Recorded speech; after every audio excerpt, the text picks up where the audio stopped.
کوئی پراپرٹی خریدنے یا کوئی زمین خریدنے سے پہلے ایک انسان کو کن چیزوں کا خیال رکھنا چاہیے تب جا کے اس کو یہ پراپرٹی یا زمین کو خریدنا چاہیے؟ اس کے لیے ضروری ہے کہ وہ کچھ چیزوں کا خیال رکھے. سب سے پہلی بات جس چیز کا اس کو خیال رکھنا چاہیے وہ یہ کہ اس پراپرٹی کے ریگارڈنگ جتنے بھی ڈاکیومنٹس ہیں ان کو دیکھیے.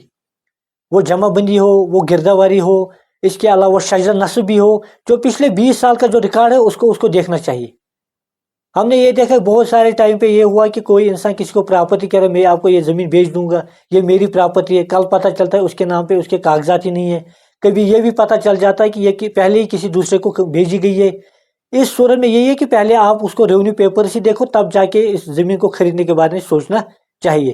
دوسری بات یہ کہ یہ بھی دیکھو کہ کہیں اس زمین کے بارے میں کورٹ کیس تو نہیں ہے.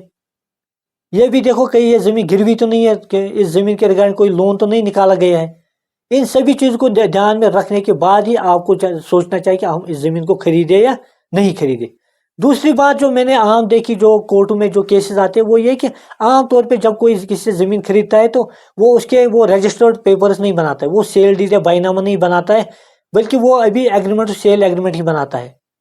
اس کا مطلب یہ ہوتا ہے وہ ایگریمنٹ کا مقصد اتنا ہی وہ ایک طرح کا پرامس ہوتا ہے، وہ وعدہ ہوتا ہے کہ میں آپ کو فیوچر میں یہ زمین آپ کو بیچ دوں گا، یا وہ یہ کہہ رہا ہے کہ آپ کو جو پیسے لیے ہوں گے اس کے وہ ایک طرح کی رسید ہو جاتی ہے. مگر وہ کسی بھی صورت میں دوسرے بندے کو جس نے یہ زمین خریدی ہوگی اونرشپ رائٹ اس پہ مالکانہ حقوق نہیں دیتا ہے. اس لیے ضروری ہے کہ جب ایگریمنٹ سیل ہوا ہو یا نہ ہوا، جس نے یہ زمین خریدی ہو اس کو اس کے ریگارڈنگ سیل ڈیڈ بنانی چاہیے، بائی نامہ بنانا چاہیے کنسرن رجسٹرار آفس کے سامنے.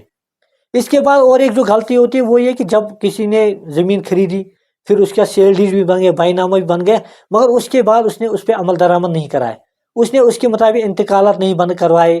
اس کے لیے ضروری ہے جب آپ رجسٹر سیل ڈیڈ آپ کے پاس آ جائے آپ کو آن لائن اپلائی کرنا چاہیے کہ اور کنسرن ریونیو اتھارٹیز کو کہنا چاہیے کہ اب ہمارا انتقال اس بائی نامہ کے مطابق ہونا چاہیے.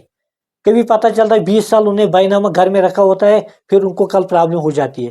یہ بھی خیال رکھنا چاہیے. سب سے اہم جو میری گزارش ہے کہ جب بھی کسی کو یہ بیع نامہ زمین خریدنی ہوگی، بہتر یہ رہے کہ اگر آپ کسی لائر کو کنسلٹ کرے، اس سے صلاح و مشورہ کرے، تو اس سے یہ فائدہ ہوگا کہ کبھی ہزاروں یا لاکھوں میں آپ کے پیسے بچ سکتے ہیں. شکریہ.